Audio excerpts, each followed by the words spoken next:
ఓం ఐం హ్రీం శ్రీం మహాపద్మాటవీ సంస్థాయై నమః. అనగా మహాపద్మాటవి యందు ఉన్నది అని సామాన్య అర్థం. అంతకంటే సామాన్యంగా మనం అర్థం చేసుకోం కదా. ఈ మహాపద్మాటవి ఏమిటి స్వామి? ఈ అడవుల్లో ఇంతింత పెద్ద పెద్ద పద్మాలు ఉంటాయా అని అమాయకంగా అడిగిన ప్రజలు కూడా ఉన్నారు.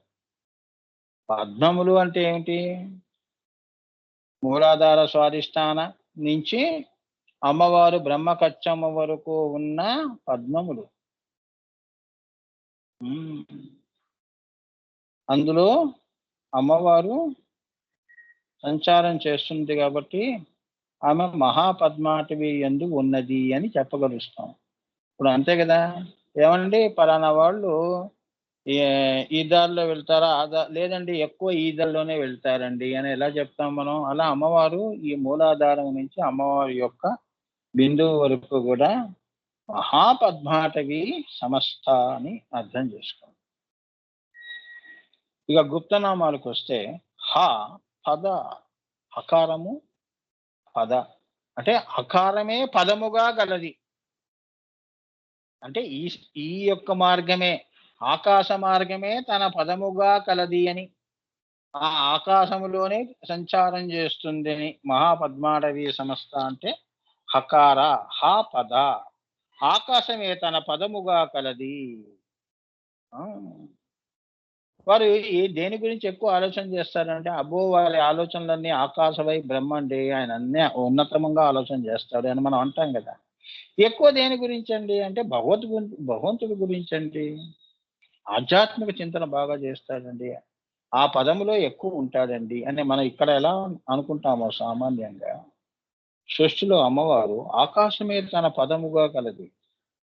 ఏ ఆకాశము? భూతాకాశం. పరాకాశము నుంచి పరాపశ్యంతి మధ్యమ వైఖరి, పరా అవ్యక్త మహదాకాశ, అహంకారాకాశ, తన్మాత్రాకాశ, భూతాకాశ, చివరికి నీ ఒంట్లో ఉన్న అణు మధ్యలో ఉన్న ఆకాశము. మళ్ళీ మీరు నా మాటలు వింటున్నారే, ఈ ఆకాశం మధ్యలో ఆకాశం ఉంది, అది కూడా తాని అయి నిండి ఉన్నది, అదే పదముగా చేసుకుని తిరుగుతున్నది అని. అది ఏ ఆకాశ వై బ్రహ్మ, ఆకాశ వై బ్రహ్మ అన్న కారణం చేత బ్రహ్మ పదము తానే, బ్రహ్మయు తానే అని అర్థం. బ్రహ్మ పదము తానే, బ్రహ్మయు తానే. అంటే బిందువు బ్రహ్మని, ఆమె అక్కడి నుంచి ఇంతవరకు అండపిండ బ్రహ్మాండాలు సృష్టి చేసింది కాబట్టి ఆ శక్తి విషతంతు తనీయసి, ఆ కుండలిని శక్తి మూలాధారం సృష్టి వరకు కూడా ప్రవహిస్తోంది కాబట్టి ఇదంతా బ్రహ్మ పదము. మళ్ళీ అక్కడికి బిందువులో మళ్ళీ వెళ్ళినప్పుడు ఆమె బ్రహ్మాని. అర్థమైందా? హ పద అంటే అది.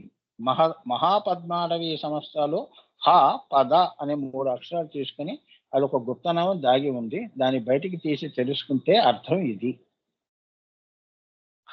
ఓకే. 2 అంటే గురుగారు ఒక్క నిమిషం, కుండలిని ఎప్పుడు ఊర్ధముఖంగా వెళ్తుంది కాబట్టి అట్లా కూడా అర్థం చేసుకోవచ్చా గురుగారు? అవును. ఇప్పుడు నువ్వు జాగృతం చేసావనుకో, అమ్మవారి బ్రహ్మ పదము వైపు నువ్వు వెళ్తున్నట్టు. కింద తిరుగుతున్నావు అనుకో, మాయా సబలిత బ్రహ్మంలో తిరుగుతున్నావు. పైకి వెళ్ళావు జాగృతం చేసుకుంటే అది బ్రహ్మ పదము. నువ్వు శ్రీ విద్యో పాసకురాలివి. ఈ శక్తిని నువ్వు బహిర్గతం చేసావు అనుకో, బయటకి ఎక్కువ చూపించావు, నీ శక్తిని బయట ఖర్చు పెడుతున్నావు ద్వైతంలో. అప్పుడు నువ్వేమయ్యావు? మాయలో పెంచుతున్నావు పదము, దారులు మాయా మార్గంలో వెళ్తున్నావని. అర్థమైందా? కొద్దిగా నువ్వు మంత్రం పెట్టుకొని చేసావనుకో, అమ్మవారు అప్పుడు ఏమైంది? పైకి వెళ్తున్న తల్లి, అదే బ్రహ్మ పదము. అర్థమైంది గురుగారు. ఇప్పుడు హృదయంలో నేను ఒక మంత్రం ఇచ్చాను మీ అందరికీ.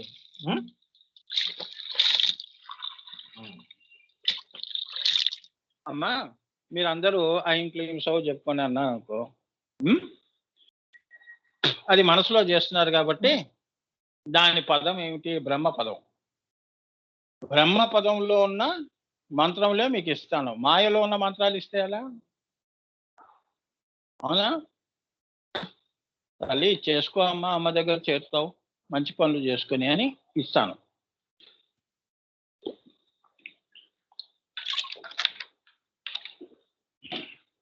అప్పుడు నువ్వేం చేసావు? మనసులో స్థూలంగా శరీరాన్ని తీసుకొచ్చి అమ్మవారి దగ్గర కూర్చోబెట్టి మానసికంగా ఐం క్లీం సౌ అని మంత్రం చెప్పుకుంటున్నావు. అలా కొంతకాలం చేసావు. అది ప్రాణంలోకి మారిపోయింది. అది బ్రహ్మపదము, ప్రాణపదము, బ్రహ్మపదము. అవునా? పైకి వెళ్తున్నావుగా. అవునా? ఆ ప్రాణమే ఆత్మ అయింది. ఇంకా చేసావు మహదాకాశము. అదే ఆజ్ఞాచక్రము, ఆజ్ఞాచక్రం నుంచి రాజరాజేశ్వరి అలా పైకి వెళ్తున్నాం కదా. మరి అదంతా బ్రహ్మపదమే కదా. గురువు గారు మంత్రం ఇచ్చారని చెప్పి నువ్వు ఏంటి బయట ఈ మంత్రం పెట్టుకుని బయట నువ్వు వ్యవహారాలు చేస్తున్నావు అనుకో, కణిమా సిద్ధి, లగిమా సిద్ధి, సిద్ధుల కోసం తిరగడం, ఇవన్నీ కూడా మాయతో కూడుకున్నవి అని అమ్మా గట్టిగా చెప్పటం, అందరికీ చెప్పటం, ఇట్లా ఉంటాయి కదా. ఈ మంత్రం వలన నువ్వు స్వామి ఎక్కువ స్వలాభం చూసుకోవటం. ఇప్పుడు అర్థమైంది కదమ్మా మీ అందరికీ. సో అమ్మవారు బ్రహ్మ పదము తానే, భ్రమయు తానే. అంటే ఓరి ఓరి పిచ్చివాడా, నువ్వు ఐం క్లీన్ సౌ అని పెట్టుకున్నావే, నా పదము పెట్టుకున్నావు, నా బాటని పెట్టుకుని వస్తున్నావు నా దగ్గరికి. నువ్వు ఎక్కడికి వస్తున్నావు? నా మార్గంలో వచ్చావు అంటే ఆ మార్గము నేనే, నీ ధ్యేయము నేనే బిందువుగా. ఈ రెండు పెట్టుకుని వస్తున్నావు ఐం క్లీన్ సౌ, అయితే రా అంటుంది. అర్థమైందా? వాళ్ళే శ్రీ విద్యోపాసకులు అని. ఆ పదములోనే ఉంటారు వాళ్ళు. ఇంకో దారుల్లో తిరగరు, అడ్డమైన దారుల్లో తిరగరని, మాయలో తిరగరు. అమ్మవారి చింతనలోనే అమ్మవారి. ఇప్పుడు సాయిబాబా ఉన్నాడు అనుకోండి, రామకృష్ణ పరమహంస, వాళ్ళందరూ అమ్మవారి యొక్క సంకల్పమే పెట్టుకుని పనులు చేస్తారు. అది బయట మాయలో కానివ్వండి, అమాయలో. శ్రీకృష్ణుడు ఏం చేశాడు? రాక్షస సంహారం చేసి మనందరినీ కాపాడాడు. గోవర్ధనగిరి ఎత్తాడు. ఎవరి కోసం ఎత్తాడు? తన శక్తిని చూపించుకోవడానికా? నేను దేవుణ్ణని కాదే. ఆ స్పృహ కూడా ఆయనకు ఉండదు. చెడికిన వేల మీద గోవర్ధనం ఎత్తి అందరినీ కూడా కాపాడాడు. అది లోక కళ్యాణం జరిగింది కదా. అవునా? అదనమాట బ్రహ్మ పదము అంటే. శ్రీకృష్ణుడు నడిచినది, రాముడు అవతారాలు, పురుషులు అది కూడా చూపించారు. ఈ నామం యొక్క బ్రహ్మ పదము, బ్రహ్మయే లక్ష్యము. అందుకే కృష్ణుడు ఏమన్నాడు? అన్నీ నేనే అన్నాడు. అన్ని నామములు నావి, అన్ని ఊర్లు నావి అని ఎందుకు అన్నాడు? అదే బ్రహ్మ పదము. అదే బ్రహ్మము కూడా నేనే కూర్చుని ఉన్నాను. చివరికి నువ్వు నాలోనే కలుస్తావు పిచ్చివాడా. నీకు ఈ యొక్క ఆలోచన రావటం కూడా అది నా కృప వల్ల వచ్చింది. అందుకే ఆ బాటలో వస్తున్నావు. అవునా? నేను చెప్తే విన్నావు కాబట్టి మార్గంలో నీకు రావటం జరిగింది. లేదు అంటే ఎందుకు వింటాం? ఈ రోజుల్లో ఎవరు మంచి వినరుగా. రావణాసుడి మాటలు వింటారు, మాయా మాటలు బాగా బాగుంటాయి. మంచి మాట ఎందుకు వింటారు వాళ్ళు? అదనమాట. కృష్ణుడు అలా చూపించాడు. అంతేగాని తన శక్తిని ప్రదర్శన చేయలేదు. మాయలో తాను మాయలో లేడు. ఆయన మాయకు అతీతంగా ఉన్నాడు. అందుకే దైవ పనులే చేస్తాడు. దైవానికి లొంగి, అది మాయకు లొంగి నువ్వు నీ శక్తిని ప్రదర్శన చేశావంటే నువ్వు మాయలో ఉన్నావని. అదేగా. ఇప్పుడు దొంగ స్వాములు అందరూ చాలా మంది ఉన్నారు కదా. అన్నీ తెలుసు, నేను దేవుని చూశాను, వాళ్ళని చూశాను, వీళ్ళని చూశాను. అది దేవుడు చూడబడేది కాదు. అది నువ్వే దేవుడివి. అది తెలుసుకోవటమే దైవత్వం. అర్థమైందా? అది పక్కన పడేసి నేను దేవుని చూశానంటే ఏంటి? నువ్వోడివి, దేవుడు ఎవరు? దేవుడిని ఎవరు చూశారు? ఆయన్ని మన్ని చూడాలి. నువ్వు చూస్తే అయిపోయిందా? దేవుడికి ఆశీర్వదిస్తావా? ఆయన నాకు కనిపించడం అంటే ఏంటి? ఆయనకేమవసరం నీకు కనిపించడానికి? అవునా? పిచ్చి మాటలు కాకపోతే. అది తెలుసుకోవలసిన కాదు, సానుభూతి చేసుకోవటం. నాలో అమ్మవారు ఆత్మలో కూర్చుని ఉన్నది. ఆత్మజ్ఞానం నాకు బ్రహ్మ విద్య గురుముఖత వచ్చినది. అహం బ్రహ్మాస్మి అనేది సానుభూతి నాకు అమ్మ దయతో, గురువు గారి దయతో నాకు కలిగినది. అక్కడి నుంచి మూడో కన్ను నుంచి అహమేవ బ్రహ్మ, అయమాత్మ బ్రహ్మ, సర్వం కల్విదం బ్రహ్మ అని రాజరాజేశ్వరి స్థితి బ్రహ్మకర్తని దగ్గర కూర్చుని పరాపూజ చేసి అమ్మని మెప్పించి ఆ యొక్క మణిదీపంలో అమ్మవారిలో సాయుధ్యం పొందేవాళ్ళు. అది స్ట్రైట్ గా చెప్పాలంటే యోగంలో ఇదే. ఇది చెప్పటానికి పాపం ఇంత ఉత్కృష్టమైన గ్రంథాలు రాయాల్సి వస్తుంది. అందరూ ఒక్కొక్క స్టైల్లో చెప్తున్నారు. కొందరికి అర్థమవుతోంది, ఒక వర్గం వాళ్ళు ఆ అర్థమైన వాళ్ళు వెళ్ళిపోతున్నారు. పాపం ఆ మార్గం అర్థం కాని వాళ్ళు అలా మిగిలిపోతున్నారు. మళ్ళీ మన దగ్గరకు వస్తారు. మన మార్గంలో వాళ్ళకి అది వాళ్ళు ఎవరైతే ఇంత ముందు అర్థం చేసుకుని వెళ్ళిపోయారో వాళ్ళకి నా ద్వారా వాళ్ళకి అర్థమవుతుంది. వాళ్ళు మళ్ళీ ఈ వర్గం వాళ్ళు వెళ్ళిపోతున్నారు. మళ్ళీ ఇంకోడు వస్తాడు. ఇట్లా అన్నమాట. ఉన్న వస్తువు ఒకటే. అర్థమైందా? ఉన్నది ఒకటే, బ్రహ్మ అమ్మవారే. 10 రకాలుగా కానీ 10 దారులలో కనిపిస్తుంది. అందుకని బుద్ధి ఒక్కొక్కరికి కొందరికి ఎప్పటికీ అర్థం కాదు. అంటే ఆ జన్మకి వాడికి లేదని. కానీ వినే అదృష్టం మటుకు ఇచ్చింది. ఇది ఏమవుతుంది? ఇదే వరం అమ్మవారు ఇచ్చేది. నీ యొక్క రాబోయే జన్మను నీకు తగ్గిస్తుంది. వచ్చే జన్మలో నువ్వు ఇంకో గురువుని ఆశ్రయించి నువ్వు అలా తెలుసుకుంటావు అనుభూతిని అంటుంది. ఈ జన్మలో జ్ఞానమే నీకు అని. అన్ని లెక్కలు ఉంటాయి. ఎలా పడితే అలా అమ్మవారు సాహిత్యాలు ఇవ్వరు వాళ్ళు. ఇక రెండవ నామము సదా. పేర్లు కూడా ఉన్నాయిగా అమ్మాయిలకి పేర్లు సదా. ఇదే సాదాఖ్య. సదా అంటే ఎప్పటికీ, ఎటర్నల్. అమ్మవారి చిత్కల ఎటర్నల్. చంద్రుడి కళలు ఎటర్నల్ అంతే కదా. చంద్రుడి కళలు ఎటర్నల్ కావు. ఏకాదశి ద్వాదశి కళలన్నీ మారిపోతూ ఉంటాయి. ఏకాదశి ఒకే రోజండి. అమ్మవారు ఎప్పుడు కూడా సదా మహాషోడశి అని. ఆమె నుంచి చంద్రుడు కళలు తీసుకుని ఏమ్మా అంటే ఆయనకు కూడా జన్మ ఉందని.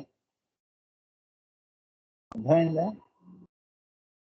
అలా ఆ కళలు తీసుకొని బతుకుతున్నాడు. మనమేం తీసుకొని బతుకుతున్నాం? శ్వాసను తీసుకొని బతుకుతున్నాం. అమ్మా నేను 100 సంవత్సరాలు బతుకుతాను. ఆమె సదా. సూర్యుడు ఎక్కడి నుంచి నేను వెలగాలమ్మా, నువ్వు నాకు కొద్దిగా ఇంధనం ఇస్తే లోకాన్ని నేను బతికిస్తానని చెప్పి అమ్మవారి సదా నుంచి ఆ కళని అంటే ఆ ప్రాణాన్ని తీసుకుని, అదే సూర్యుడి యొక్క సోలార్ ఎనర్జీ అది తీసుకొని మనకి పంచుతున్నాడు. ఇవన్నీ చెప్తాను నేను మీకు, అందులో ప్రజ్ఞా విలాసంలో చెప్తాను అసలు రహస్యాలు. ఆమె ఎప్పుడు సదా అంటే ఎంత తీసుకుంటున్నా ఎంత ఇస్తున్నా తరగనిది ఎప్పుడు ఉంటుందండి. మా ఊర్లలో కూడా బావులు ఉంటాయి చూడండి. అది ఎప్పుడు కూడా నిండుగా ఉంటాయి. కొన్ని బావులు చూడండి, అసలు ఇది వేయటం కూడా అవసరం లేదు. మనం చేత్తోనే మామూలుగా తీసేసుకోవచ్చు. బిందె ముంచేసుకొని నీళ్లు తీసేసుకోవచ్చు. నిండుగా ఉంటాయి. ఎక్కువ నదీ తటాకాల దగ్గర, నదీ నదాల దగ్గర, చెరువులు తవ్వాము అంటే పెద్దగా మనం మోసేది ఏమి ఉండదు. నాకు చిన్నప్పుడు ఆ బావుల దగ్గర స్నానం చేయాలంటే ఎంత భయమో. నీళ్లు ఒక్కసారి బకెట్ నెత్తి మీద పోసేస్తే నేను అందులో మునిగిపోయానేమో అని. అందుకే నాకు వేరుగా అక్కడ బకెట్లో తీసి బాత్రూంలో పెట్టండి అక్కడ చేస్తానని. చిన్నప్పుడు అమ్మాయి నాకు భయం. ఆ పల్లెటూళ్ళలో ఏంటంటే 7 దాకా అన్ని తిరిగి వస్తారు కదా. 7, 7:30కి స్నానాలు ఆ బావి దగ్గర చేస్తూ ఉంటారు. చేసుకొని కొద్దిగా ఫ్రెష్ అయ్యి చక్కగా మంచాల దగ్గర ఆ కుర్చీలు వేసుకుని కబుర్లు చెప్పుకోగానే వంటలు చేస్తుంటారు, పిలుస్తారు కదా. అట్లా ఉండేది. అప్పుడు నువ్వు కూడా వెళ్ళి స్నానం చేయాలంటే నాకు చచ్చేంత భయం చిన్నప్పుడు. అమ్మ బాబోయ్ నేను బావి దగ్గర పోను. బకెట్లు తీసి ఆ బాత్రూమ్ దగ్గర పెట్టండి అని. లేదా ఆ కిచెన్ పక్కన బయట అంతా కూడా పెరడే కదా. ఆ మనుషులు వంటలు కనిపిస్తుంటారు కదా. ఆ ఈ ఆడవాళ్ళు పోసిన ఇవి ఉంటాయే బాత్రూమ్ టైప్ లో కడతారు టెంపరీగా. అక్కడ పోయి స్నానం చేసేవాళ్ళు. పెద్దవాళ్ళందరూ వెళ్ళి అక్కడ చేస్తే ఇక్కడ నాకు ఎందుకంటే ఆ నీళ్లు చూస్తేనే భయం. నాకెంత భయమో. నెత్తి మీద పోసేసుకుంటే ఊపిరాడకపోతే అమ్మో నేనే మునిగిపోతున్నాను, చంపేస్తున్నారు ఎవరో అన్నట్టు ఫీలింగ్ నాకు. అది సరదాగా చెప్పా. సదా అంటే ఏంటే ఎప్పుడూ కూడా ఆ తల్లి సదా సదసిత్. అవునా? సదసిత్ నాసదీయ సూక్తం. ఎటర్నల్. సముద్రంలో ఎన్ని నీళ్లు తోడినా తరిగిపోతుందా అమ్మా? ఇదే సాదాఖ్య కళ అని చెప్పబడే షోడశి రహస్యం. ఆ షోడశి నుంచి, ఆ బిందువు నుంచి ఈ సమస్త సృష్టి ఆ శక్తిని తీసుకొని మనందరం కూడా ఆ తల్లి సాదాఖ్య కళ కాబట్టి ఆ బిందువు ఈ సృష్టినంతా కూడా అది చిత్కళ, అమ్మవారి చిత్. అలా కిందకి ఆమె కళలుగా ఈ సృష్టి చేసిందని. చంద్ర కళలు, సూర్య కళలు, అగ్ని కళలు ఉన్నాయి కదమ్మా. ఆ కళల యొక్క లెక్క కూడా చెప్పాను శ్రీ విద్యలో. 108 కళలని అలాన్ని చెప్పాను లెక్కలు. మీరు రిఫర్ మై ప్రీవియస్ సిరీస్. అంటే I cannot repeat again and again. నేను ఒకటి చెప్పినప్పుడు మళ్ళీ 10 సార్లు చెప్పను. అమ్మ పలుకు జగదమ్మ పలుకు ఒకటేసారి చెప్పేసి golden words not repeated again and again. Okay. ఆ కళలుగా ఈ సృష్టి ఉందని. ఇప్పుడు మనకు కూడా కళ కదా. ఈ కళ మనది ఆత్మ రూపంలో ఉంది కదమ్మా. మనలో ఆత్మ రూపంగా, అంశ రూపంగా చిత్కళ ఉంది కాబట్టి మనకి బాల్యము, యవ్వనము, కౌమార్యము, ప్రౌఢము, వృద్ధాప్యము, చావు అనే ఉంది. ఆ కళ ఉంది కాబట్టి, చైతన్యం ఉంది కాబట్టి. అవునా? సృష్టి, స్థితి, లయ, తిరోధాన, వమనాలు ఉన్నాయని. అట్లా అన్నమాట సాదాఖ్య కళ అంటే. అది షోడశి రహస్యం. అది నేను ఎవరైనా ఆ స్థితికి ఎదిగినప్పుడు, షోడశి నా దగ్గర తీసుకున్నప్పుడు నేను వారికి ఆ రహస్యం నేను చెప్తాను. మరి వాళ్ళు ఆ స్థితికి ఎదిగి నా దగ్గరికి రావాలి కదా. నేను ఇస్తానని నేను చెప్పను కదా. ఇదేం దుకాణం కాదు కదా. ఆ స్థితికి ఎదిగిన ఆ శిష్యుడు అమ్మవారు మనకు చెప్తుంది. చెప్పినప్పుడు వాళ్ళు వస్తున్నారు అన్నప్పుడు షోడశి బీజం ఇస్తాను. ఇప్పటికే 3 వచ్చారు, 4. పేర్లు చెప్పకూడదు. ఇక 3వది సమపద. ఆమె సదానే కాదు, సమపద అంటే శివశక్తి పదములు 2 సమపదములు. ఇద్దరు సమానంగా ఉంటారు. మన సంసారాల్లో ఈజీగా చెప్పేయచ్చు, అమ్మో ఈ ఇంట్లో ఆడవాళ్ళు డామినేషన్ ఎక్కువరా, మగవాడి డామినేషన్ తక్కువరా అని టక్కని చెప్పేయచ్చు. సమపదములో ఉండవు ఈ సంసారాలు. ఇక్కడ మాయలో వాళ్ళిద్దరూ సమపదములు, సమరస సమలీనములు. ఏమ్మా? ఈమెకు ఆనందం వేసినప్పుడు ఈయనకు వస్తే ఆమెకే వస్తుంది. ఈయన నవ్వుతున్నప్పుడు ఆమె ఏడవటం, ఆమె నవ్వుతున్నప్పుడు ఈయన ఏడవటం, ఇట్లా ఉండదు అని. సమరస సమలీన సంయోగ. శివుడు తానే, శక్తియు తానే కాబట్టి అందుకనే సమరస సమలీన. మనం భార్యని పరిచయం చేస్తాం, ఇంకా అక్కడ పరిచయం చేసేది ఏం లేదు. ఆయన చూస్తే మా ఆవిడని చూసినట్టే, నాలోనే ఉందిలే అంటాడు శివుడు. అంటే మీ భాషలో చెప్తున్నాడు. ఎలా ఉంది స్వామి? నేను సంకల్పము, ఆమె కార్యము. ఇప్పుడు మీతో మాట్లాడుతున్నానంటే మా ఆవిడ మాట్లాడుతుంది. సమరస సమలీన సంయోగం అంటే అదే అర్ధనారీశ్వర తత్వం అంటే. అర్థమైందా? ఈ జడమంతా నేను, అందులో ప్రవహించే మరి శక్తి నీకు కనిపిస్తుందా? మరి ఇప్పుడు నేను మాట్లాడుతున్నాను, మరి ఏదో శక్తి ఉంది కదా, అది కనిపించట్లేదే. ఆమె నా భార్య అంటున్నాడు శివుడు. అదే శివలింగాన్ని కదిలించే శక్తి. ఈ శ్రీచక్రమే శివలింగం అని. అందులో ప్రవహించే అమ్మవారియే శివశక్తి స్వరూపము. అందుకే శివాలయాల్లో ఆయన చూడండి, యోని నుంచి శివలింగం వస్తుంది. అదే అర్ధనారీశ్వర తత్వం అని. అంటే ఆడ మగ తానే అని. అర్థమైందా? కింద శివలింగం కింద ఉంటుంది చూడండి, అది యోని రూపంలో ఉంటుంది. అందులో నుంచి శివలింగం బయటకు వస్తుంది. అది సమరస సమలీన సంయోగము అంటే. ఎవరికి తెలియని రహస్యాలు ఇవన్నీ. ఊరికే వెళ్ళి శివుడికి ప్రదక్షిణాలు చేసి ప్రసాదం తీసుకొని రావటం లేదు. చూడండి అక్కడ శివలింగాలు చూడండి, మీ ఇళ్లలో ఉంటాయి. యోని రూపంలో ఉంటుంది. మధ్యలో ఆయన యొక్క లింగం ఉంటుంది, శివలింగం. అంటే వారిద్దరు సమరస సమలీన అని. అది దృష్టిలో పెట్టుకుని శివాలయాలు ఉంటాయి. అంతేగాని దానికి ఒక తత్వార్థం ఉందమ్మా, తెలుసుకోవాలి. సో వీరిద్దరికి మధ్య కించిత్ కూడా భేదం లేదని. పట్టుకోలేం, భేదం పట్టుకోలేం. ఒకరికి ఒకరు ఎక్కువ కాదు, తక్కువ కాదు, ఇద్దరూ ఒకటియే. అది ఏ సమపద, ఇద్దరూ ఒకటే. అంతే కదా. ఇప్పుడు నీ మనసు నీ శరీరం వేరు వేరా? నీ శరీరం తక్కువ, నీ మనసు ఎక్కువ అని నేను అనలేను కదా. ఇద్దరు మీదే కదండి. మీరు తక్కువ అన్నాను అనుకోండి, రెండు తక్కువగానే ఉంటాయి.